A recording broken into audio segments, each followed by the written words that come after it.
नंद के घर आनंद भयो, जय कन्हैया लाल की। श्री कृष्ण जन्माष्टमी की आप सभी को हार्दिक हार्दिक शुभकामनाएं।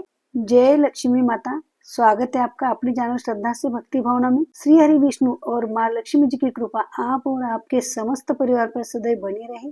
हिंदू धर्म में भगवान श्री कृष्ण जन्मोत्सव यानी जन्माष्टमी का पर्व बड़े ही धूमधाम से मनाया जाता है। श्री हरि के 8वें अवतार भगवान श्री कृष्ण का जन्म भाद्रपद माह के कृष्ण पक्ष की अष्टमी तिथि को रोहिणी नक्षत्र में हुआ था। यह दिन भगवान श्री कृष्ण को समर्पित है। धार्मिक मान्यताओं के अनुसार लोग इस दिन सच्चे भक्ति भाव से पूजा पाठ और व्रत करते हैं।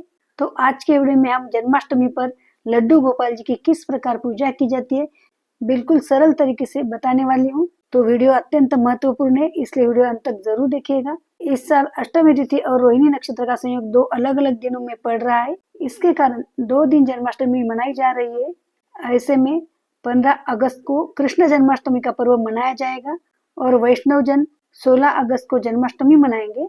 तो आइए पूजा विधि शुरू करते हैं। तो सबसे पहले हमें एक चौकी लगानी होती है। चौकी के ऊपर पीला वस्त्र बिछा दे।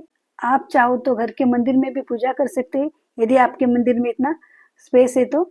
और इस प्रकार की अलग सी चौकी लगाकर भी कर सकते हैं। देखिए यहाँ पे मैंने चौकी लगाई है। चौकी के ऊपर पीला वस्त्र बिछा दिया है। जहाँ हमें चौकी लगानी होती है उस जगह की अच्छी तरह से साफ सफाई कर ले। सर्वप्रथम हमें दीपक जलाना है। दीपक में इतना घी जरूर डालना है कि शाम 6 बजे से 12 बजे तक ये दीपक जलते रहना चाहिए। जब सूरज ढलने लगता है उस वक्त हमें दीपक प्रज्वलित करना है।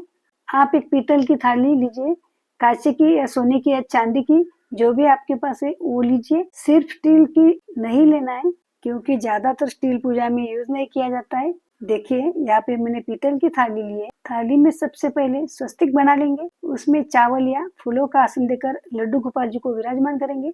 साइड में खीरा जरूर रख दीजिए, इससे भगवान का जन्म कराया जाता है। फूल और फूलों के बीच भगवान को इस तरह से पूरा आप ढक लीजिए। देखिए यहाँ पर मैंने आम के पत्ते भी थोड़े से लिए। फल फूल और पत्तों से भगवान कृष्ण को अच्छी तरह से ढक देते हैं। 7 बजे के समय जब थोड़ा अंधेरा हो जाता है तो ये क्रिया करना बहुत जरूरी होता है। ढकते समय आपको इस बात का ध्यान रखना है कि भगवान को कोई तकलीफ ना हो। अब हम मिलते हैं सीधे 12 बजे। ये देखिए यहाँ पर मैंने झूला बनाया है, थोड़ा बहुत डेकोरेट भी कर लिया है। आप अपने पसंद के अनुसार डेकोरेट कर सकते हैं। हर साल हम इस प्रकार से झूला तैयार करते हैं, अच्छी तरह से उसे डेकोरेट भी करते हैं। वैसे तो भगवान भाव के बुकेले होते हैं। यदि आपके पास पालना है तो आप पालना भी ले सकते हैं। पालना तो आसानी से मार्केट में मिल जाता है। अगर इस प्रकार से घर पर ही झूला तैयार करके सजाते हैं तो हमें अति प्रसन्नता होती है और थोड़ी बहुत सेवा करने का मौका भी मिल जाता है। और हमारे यहाँ 12 बजे तक कोई सोता नहीं है, ऐसे छोटे मोटे हम काम कर लेते हैं। और जो कृष्ण भगवान की हम सेवा करते हैं तब हमें बिल्कुल भी टाइम का ख्याल नहीं रहता है। लड्डू गोपाल जी के पूरे हर्षोल्लास से हम 12 बजे तक अच्छी तरह से काम करते हैं। तब तक हम झूले में छोटी सी चौकी रख देते हैं। चौकी के ऊपर एक गद्दी जो है मेरे पास छोटी सी वो रख देते हैं। अगर गद्दी नहीं है तो आप चावल या फूलों का आसन देकर भगवान को विराजमान कर सकते हैं। देखिए 12 बज गए हैं। गृहस्थ जन जो है निशिता काल में पूजा करते हैं। हमारे यहाँ भी रात के 12 बजे ही पूजा की जाती है।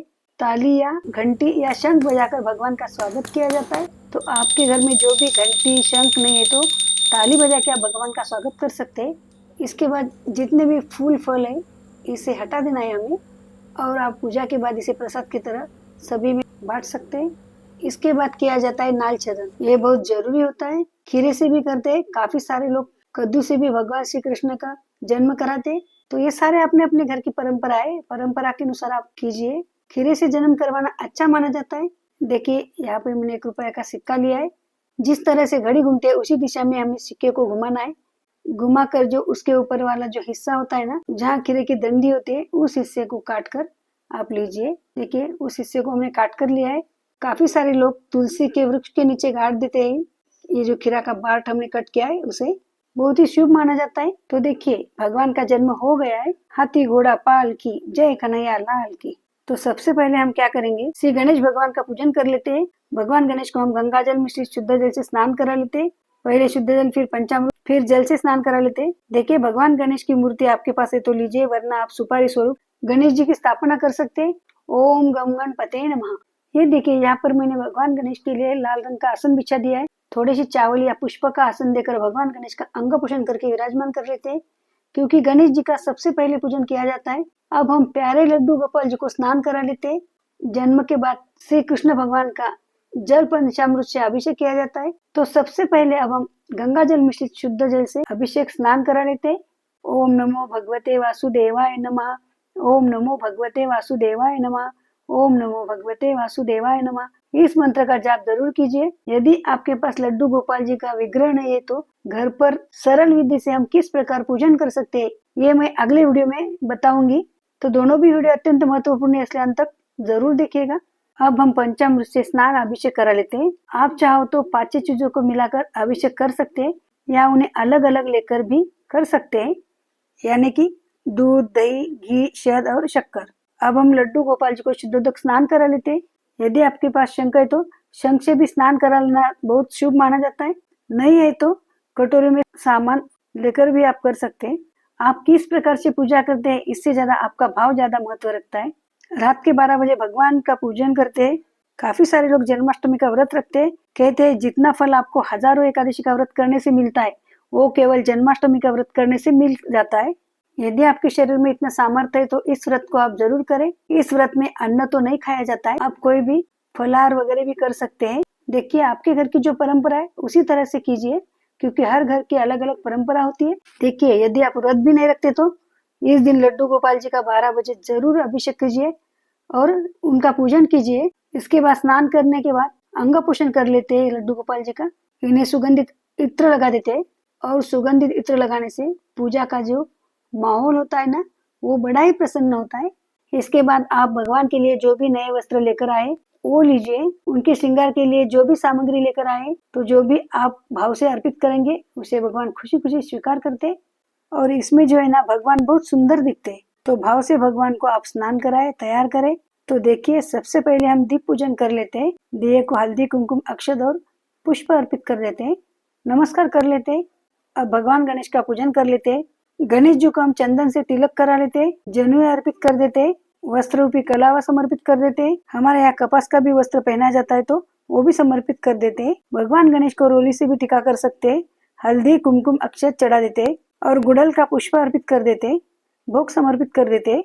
नारियल गुड़ का मैंने भोग लिया है यहाँ पर। देखिए भगवान गणेश के भोग में तुलसी दल बिल्कुल भी नहीं रखना है। इस प्रकार से पानी घुमा कर लेते, नमस्कार कर लेते। अब हम श्री कृष्ण भगवान को भी कपास का वस्त्र पहना देते। देखिए यहाँ पर मैंने जो नया वस्त्र लेकर आई थी वो भी पहना दिया है। अब हम वस्त्र स्वरूप कलावा अर्पित कर देते हैं। श्री कृष्ण भगवान को पीला चंदन लगाते हैं, उन्हें रोली से तिलक भी कर लेते हैं। देखिए यहाँ पे मैंने जो मुकुट लेकर आई थी वो भी पहना दिया है, इसमें मोर पंख भी है, तो बहुत ही मुकुट सुंदर दिख रहा है। देखिए हमारे भगवान कितने सुंदर दिख रहे हैं। भगवान लड्डू गोपाल जी को किसी की नजर ना लगे। देखिए लड्डू गोपाल जी को झूलम में विराजित कर देते हैं। कृष्ण भगवान को अक्षत समर्पित कर देते हैं। लड्डू गोपाल को हम पीले रंग के पुष्प अर्पित कर देते हैं। देखिए आपको जो भी पुष्प मिलते हैं आप वो चढ़ा दीजिए। इसके बाद में हम श्री भगवान को मंजीरी चढ़ा देते हैं। यदि आपके तुलसी में भी मंजीरी है तो आप जरूर चढ़ा दीजिए। इसके बाद हमें लड्डू गोपाल जी के प्रिय भोग अर्पित करना है। देखिए भोग में हमने पंचामृत, माखन, मिश्री, पंचमेवा और धनिया पंजीरी बनाई है। तो यही सारा भोग भगवान को जन्माष्टमी के दिन लगाया जाता है। काफी सारे लोगों को भोग के बारे में जानकारी नहीं होती, तो आराम से भोग की थाली आप देख सकते हैं। भगवान श्री कृष्ण के भोग में तुलसी दल डालना बिल्कुल भी भूलना नहीं है, क्योंकि तुलसी दल के बिना श्री कृष्ण भोग स्वीकार नहीं करते। तो अवश्य तुलसी दल डाल दीजिए। देखिए यहाँ पर मैंने डाल दिए। अब हम भगवान को इस प्रकार से भोग लगा देते हैं। देखिए भोग में आप माखन और मिश्री का भोग जरूर समर्पित कर दीजिए। आप सभी को पता है कि श्री कृष्ण भगवान को माखन कितना पसंद है। मैंने यहाँ पे राधा कृष्ण की तस्वीर रखी है, तो उनको भी चंदन और रोली से तिलक कर लेते हैं। राधा रानी को लाल पुष्प अर्पित कर देते हैं। ये देखिए यहाँ पर मैंने तुलसी जी का भी पौधा लिया है, ये आप आपकी मर्जी से डेकोरेट कर सकते हैं। अब हम लड्डू गोपाल जी को फलों का भोग लगाते हैं। केला तो हर मौसम में मिल जाता है। देखिए यहाँ पे मैंने गौ माता ली है, तो गौ माता का भी पूजन कर लेते हैं। अब हम प्यारे लड्डू गोपाल जी को इस प्रकार झुलाते हैं। देखिए आप भगवान को जो भी चीजें प्रिय है वो बाजू में रख दीजिए। श्री कृष्ण भगवान को बांसुरी बहुत पसंद है, मोर पंख भी बहुत पसंद है, गौ माता, तो ये सारे आप लड्डू गोपाल जी के बाजू में रख सकते हैं। आप जो भी खिलौने लेकर आए, हाथी, घोड़ा, जो भी छोटे छोटे खिलौने लेकर आए वो भी रख सकते हैं। तो आइए भगवान के बाजू में बांसुरी रखते हैं। भोग समर्पित करने के बाद भगवान श्री कृष्ण को, तो आइए भगवान के बाजू में बांसुरी, मोरपंख रख देते हैं। भोग समर्पित करने के बाद भगवान श्री कृष्ण को जल जरूर पिला दीजिए। अब हम दीप प्रज्वलित करते हैं। देखिए मैंने यहाँ पे 2 दीप लिए थे, एक अखंड रखने वाली थी इसलिए, और एक आरती के लिए अलग से लिया है मैंने। और कान्हा जी की प्रेम पूर्वक आरती करते हैं, कर्पूर आरती भी कर लेते हैं।